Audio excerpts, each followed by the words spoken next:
Film کی شروعات ایک لڑکی کو دکھاتے ہوئے ہوتی ہے جو لفٹ مانگ رہی ہے۔ ایسا لگتا ہے جیسے اس کی گاڑی خراب ہو گئی ہو۔ ایک ٹرک ڈرائیور اس کے پاس آتا ہے اور اس کی مدد کرنے کا کہتا ہے، لیکن عورت اسے نظر انداز کر دیتی ہے، یہ سوچ کر کے وہ کہیں اس کے ساتھ برا بھلا نہ کرے۔ اس کے بعد ایک اچھا نظر آنے والا شخص آتا ہے اور وہ بھاگ کر اس کی گاڑی میں بیٹھ جاتی ہے، لیکن افسوس کہ اس کا یہ فیصلہ اچھا ثابت نہیں ہوتا ہے، کیونکہ اسے اپنی سیٹ کے نیچے مرے ہوئے انسان کا ہاتھ ملتا ہے، جس سے یہ ثابت ہوتا ہے کہ معصوم نظر آنے والا شخص دراصل سیریل کلر ہے۔ اگلے ہی لمحے وہ اپنی کار روک کر رینچ پکڑتا ہے اور عورت کو موت کے گھاٹ اتار دیتا ہے۔ سین شفٹ ہوتا ہے اور کچھ دنوں بعد ایک بس جس میں کئی مسافر سوار تھے اسی سڑک پر جا رہی ہوتی ہے۔ اس بس میں ایک وانگ نامی شخص ہے جو کہ ایک انشورنس ایجنٹ ہوتا ہے۔ ڈرائیور ٹونی سب کو بتاتا ہے کہ کچھ دن پہلے اسی جگہ سے ایک عورت لاپتہ ہو گئی تھی۔ اسی دوران ریڈیو پر ایک اعلان سب کو سنائی دیتا ہے کہ ایک حادثہ ہوا ہے جس کی وجہ سے تمام سڑکیں بند ہو گئی ہے۔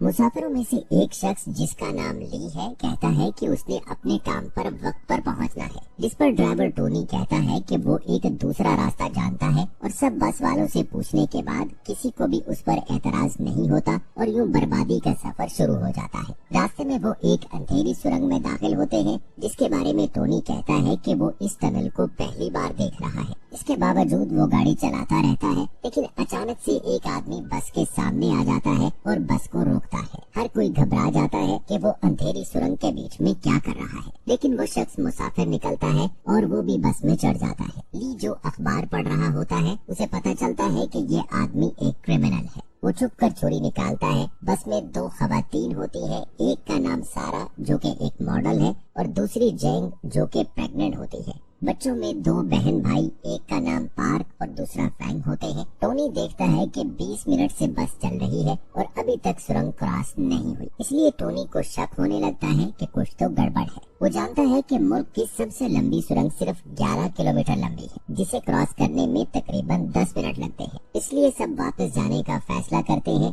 جس راستے سے وہ آئے تھے۔ لیکن حیرت کی بات یہ ہے کہ پوری رفتار سے سفر کرنے کے 30 منٹ بعد بھی واپسی کا راستہ نظر نہیں آتا۔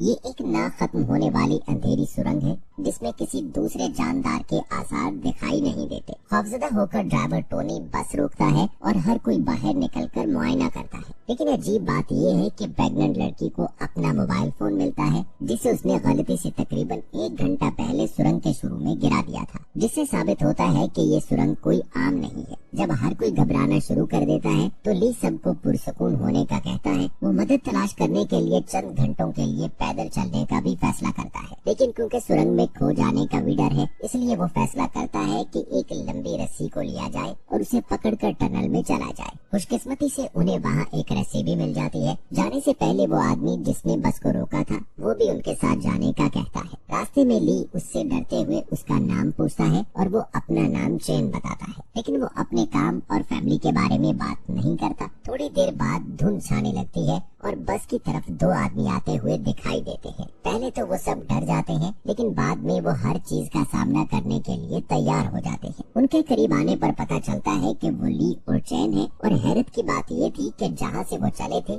وہیں پر آ گئے۔ انہیں پتہ چلا کہ یہ سرنگ سیدھی ہے، لیکن پھر بھی یہ لوگوں کو بار بار ایک ہی جگہ کی طرف لے جاتی ہے، اور وہ یہ بھی محسوس کرتے ہیں کہ وہ سب پھنس چکے ہیں۔ اس کے بعد لی سب کو کہتا ہے کہ ہر کوئی اپنے کھانے کی اشیاء جمع کر لے، اور لی سب کو سمجھداری سے برابر کھانا دیتا ہے۔ پھر تمام مرد اس جگہ کا معائنہ کرنے کے لیے نکلتے ہیں، جبکہ 3 خواتین اور ایک مرد بس کے اندر آرام کرتے ہیں۔ جب جینگ نیند سے اٹھتی ہے تو دیکھتی ہے کہ پوری بس دھول سے ڈھکی ہوئی ہے۔ حیران ہو کر وہ سب کو جگاتی ہے اور جلدی سے باہر نکل آتی ہے۔ سب مرد بھی پہنچ جاتے ہیں اور بس کو اسی حالت میں دیکھ کر ٹونی فوراً کھانا چیک کرنے جاتا ہے، لیکن اسے پتہ چلتا ہے کہ سب کچھ بوسیدہ ہو چکا ہے۔ اس سے ثابت ہوتا ہے کہ صرف یہ سرنگ ہی عجیب نہیں بلکہ وقت بھی یہاں مختلف انداز میں چلتا ہے۔ باہر کی دنیا کا 1 گھنٹہ اور یہاں 1 ہفتے کے برابر ہے۔ جب وہ واپس بس میں آتے ہیں تو سرنگ کا نقشہ ان کو دکھائی دیتا ہے۔ ایسا لگتا ہے جیسے کسی نے اس نقشے کو بس میں جان بوجھ کر رکھا ہے۔ ٹی کو لگتا ہے کہ کوئی ان کے ساتھ گیم کھیل رہا ہے۔ اس کے بعد وہ نقشہ नक्शा एक मेज पर रखता है और उस जगह का तजिया करने लगता है। लेकिन उसी वक्त लाइट्स ऑफ हो जाती हैं और जब वो टॉर्च ऑन करते हैं तो उन्हें ली नजर नहीं आता, बल्कि उन्हें एक खून की लाइन नजर आती है जिसका वो पीछा करते हैं। तो उन्हें पता चलता है कि ली को किसी ने मार डाला है। इसके बाद ट्रेन ग्रुप को लीड करता है और खून का पीछा करते हुए वो एक दीवार तक पहुंचते हैं जो उन्हें कमजोर दिखाई देती है। उसे तोड़ने पर वो एक अजीब कमरे में आते हैं जिसमें बहुत सी तस्वीर और कटे हुए इंसानी हाथ मिलते हैं। और सबसे अजीब बात ये कि उन्हें वहाँ एक और नक्शा मिलता है और उससे पता चलता है कि ये 6 अलग अलग सुरंगें हैं जो एक दूसरे से मिली हुई हैं। दोस्तों, हमारे चैनल को सब्सक्राइब करने के लिए आप लोगों का दिल से शुक्रिया। शेन कहता है कि यहाँ से निकलने के लिए हमें ये तमाम 6 सुरंगों को क्रॉस करना होगा। वो ये भी कहता है कि इस खुफिया कमरे में एक और दरवाजा होगा जो दूसरी सुरंग की तरफ ले जाएगा। सब उस कमरे की तलाशी करना शुरू कर देते हैं। उन्हें एक अजीब कैलेंडर मिलता है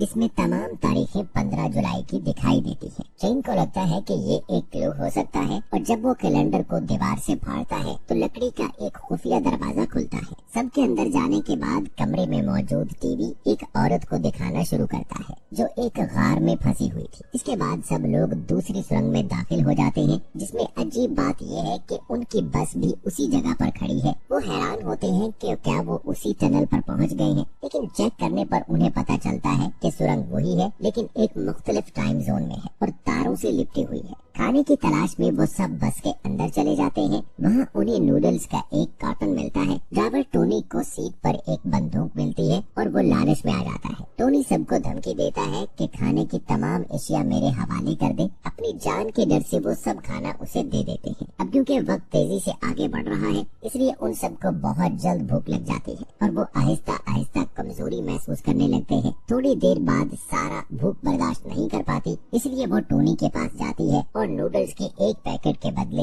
वो अपना जिस्म बेचने को तैयार हो जाती है और टोनी फौरन राजी हो जाता है। जब वो दोनों बिजी होते हैं तो वांग छुपकर बस के अंदर जाता है और एक पैकेट को उठा लेता है। उसी वक्त टोनी उसको पकड़ लेता है और उसे मारना शुरू कर देता है, लेकिन इससे पहले कि वो उसको मारता कोई उसे पीछे से वार करके मार देता है। जल्द ही सब जमा हो जाते हैं और ये सब देखकर हैरान रह जाते हैं। वांग को बहुत भूख लगी होती है, इसलिए वो खाने के पैकेट की तलाश में बस के नीचे झुकता है तो उसे वहाँ एक मेन होल नजर आता है। सब मिलकर बस को धकेलते हैं और उन्हें एक मेन होल नजर आता है। सब उसमें दाखिल हो जाते हैं। वो एक और अजीब से दिखने वाले कमरे में पहुंच जाते हैं जिसमें कुछ अजीबो गरीब तस्वीरें और इंसानी आज़ादी दिखाई देते हैं। टीवी पर दिखाया जाता है कि पहले की औरत को अब गार के अंदर पानी में डुबोया जा रहा है। सब उसको नजरअंदाज करते हैं और बाहर निकलने के रास्ते की तलाश करते हैं। दोबारा वहाँ वही कैलेंडर नजर आता है। उसे हटाने पर एक और खुफिया दरवाजा खुलता है। जल्द ही हर कोई उससे गुजरता है और वो आखिरकार तीसरी सुरंग तक पहुंच जाते हैं। लेकिन हैरत की बात ये है कि ये सुरंग पहले से ज्यादा गीली और गहरी है। बस भी वहाँ मौजूद है लेकिन उसे चूहों और सांपों ने घेरा हुआ है। वांग को बहुत भूख लगती है, इसलिए वो कुछ बोसीदा नूडल्स खा लेता है जिससे उसकी भूख में और ज्यादा इजाफा हो जाता है। वांग की ये हालत देखकर जेंग को तरस आता है और वो उसे बिस्किट देती है, लेकिन वांग पूरा पैकेट देने का कहता है। जब वो इनकार करती है तो वो बंदूक निकालता है और बंदूक की नोक पर सबका खाना चुरा लेता है, लेकिन इसके बाद भी उसकी भूख खत्म नहीं होती। वांग कहता है कि जब भी उनमें से किसी की मौत होती है तो उन्हें एक खुफिया रास्ता मिलता है। मतलब कि उन्हें वो दीवार मिली जब ली को मारा गया था और मेन होल तब मिला जब टोनी को मारा गया। इसलिए वो बाकी बच जाने वालों में से एक को गोली मारने की धमकी देता है। जीन उसे पुरसकून करने की कोशिश करता है लेकिन वो उसकी नहीं सुनता और जेंग को कहता है कि वो चेन के कंधे पर गोली मारे। इसके बाद वो पार्क और फैंग को कमरे में ले जाता है और उन्हें मारना पीटना शुरू करता है। जब फैंग अपने भाई को बचाने की कोशिश करती है तो वो उस पर फायर करके उसे मार देता है। पार्क अपनी बहन को आहिस्ता आहिस्ता मरते हुए देखता है। इस सब के बाद भी वांग नहीं रुकता और सारा का गला दबाने की कोशिश करता है, लेकिन इससे पहले कि वो ऐसा कर पाता कोई उसे पीछे से आकर कत्ल कर देता है। अब 2 अफराद के मरने के बाद एक खुफिया रास्ता मिलता है जिसके जरिए वो चौथी सुरंग तक पहुंचते हैं जो कि एक साइकेडलिक सुरंग है। वहां पहुंचकर जेंग और सारा बस के आसपास देखने लगते हैं। उस जगह पर सारा को विजन्स आने लगते हैं और वो मरे हुए लोगों को देखने लगती है। वहाँ से डरकर वो बाहर निकलती है और उसे लाशें पड़ी हुई नजर आती हैं। वहाँ उसे एक आईना दिखाई देता है और जैसे ही वो उसमें देखती है कोई पीछे से आकर उसे खत्म कर देता है। चेन जैंग के पास वापस आता है जिसने एक बच्चे को जन्म दिया है। बाकी बचे हुए 3 लोग आगे बढ़ते हैं लेकिन रास्ते में पता चलता है कि छोटा बच्चा मर गया है। चेन जैंग को आगे बढ़ने के लिए कहता है लेकिन तभी वो चाकू निकालकर उसे मार देती है। थोड़ी देर बाद वो एक कमरे में जाता है, वहाँ उसे एक एक्सपेरिमेंट के लिए रखा गया था। फिर हमें दिखाया जाता है कि एक फौजी मीटिंग चल रही होती है और यहाँ पर हमें पूरी कहानी का पता चलता है।